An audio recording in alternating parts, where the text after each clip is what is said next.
Today, I'm taking on the challenge of transforming my negative thinking into positive vibes and seeing how it affects my relationships. Let's see if I can turn things around. Negative thinking has this subtle yet powerful influence on our personal relationships. It's like this underlying current that can either make or break the bonds we share with others. And that's why it's crucial we understand this topic, because once we do, we can start making a conscious effort to shift our mindset and cultivate stronger, more meaningful connections. You might be wondering, am I guilty of negative thinking in my relationships? Well, let's identify some common signs. Do you find yourself constantly critical of your partner, always pointing out their flaws and mistakes? Or maybe you're the type who worries excessively, always thinking of the worst-case scenario, and letting that anxiety seep into your interactions. Perhaps you're prone to catastrophizing, making mountains out of molehills, and letting your emotions get the best of you.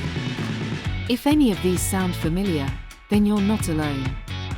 These behaviors can create distance between partners, making them feel unheard, unappreciated, or even unloved. Let's take criticism, for example. When we constantly nitpick and focus on what's lacking, we shift the focus away from what's working in the relationship. We start to create this negativity bias, where we're more attuned to the bad stuff and less attuned to the good.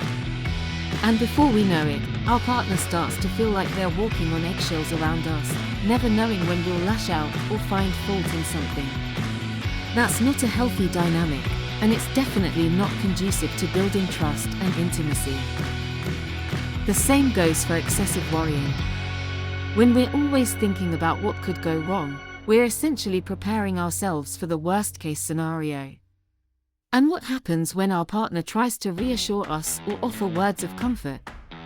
We brush them off, telling ourselves they just don't understand, or they're not taking our concerns seriously. That creates this sense of disconnection, where our partner feels like they're not being heard, and we feel like we're not being understood. At the heart of negative thinking lies a complex web of cognitive distortions. These are essentially patterns of thought that are inaccurate, unhelpful, and downright harmful. They can manifest in all sorts of ways, from black and white thinking to emotional reasoning. For instance, if your partner forgets to call you, you might automatically assume they're not interested in you anymore, or that they're lying to you. That's just one example of how our minds can twist reality to fit our negative narrative. Let's take a closer look at how these cognitive distortions play out in everyday interactions. Imagine you're on a date, and your partner is running late. You start thinking, they're always late, they don't respect my time, they're not considerate. But what if they're actually stuck in traffic, or had an emergency come up?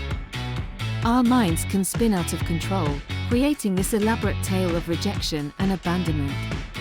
And before we know it, we're reacting based on these distorted thoughts, rather than the actual situation. But here's the good news, we can change our mindset, and it starts with awareness. When we become more attuned to our negative thinking patterns, we can start to challenge them, reframing them in a more positive, realistic light. For example, instead of catastrophizing, we could focus on solving the problem or finding the lesson in the situation. We could practice gratitude, making a conscious effort to appreciate the good things in our relationships, rather than dwelling on the bad. One technique that's been a total game changer for me is reframing negative thoughts. When I catch myself thinking, this is never going to work out, I reframe it as, I'm feeling uncertain right now, but I trust that we can figure this out together. It's amazing how quickly that shifts my mood and my attitude. I go from feeling anxious and stressed to feeling hopeful and empowered. By addressing negative thinking, we can significantly enhance our relationships and overall well-being. It's not about being Pollyanna-ish or ignoring the problems that arise. It's about approaching those challenges with a more balanced mindset, one that's rooted in realism and positivity. So, that's it for today's video. I hope you guys found this helpful in identifying and addressing your own negative thinking patterns. If you have any personal experiences or insights you'd like to share, please leave them in the comments below. And if you're looking for more tips on improving communication skills in relationships, be sure to check out my next video. Thanks for watching, and I'll see you in the next one.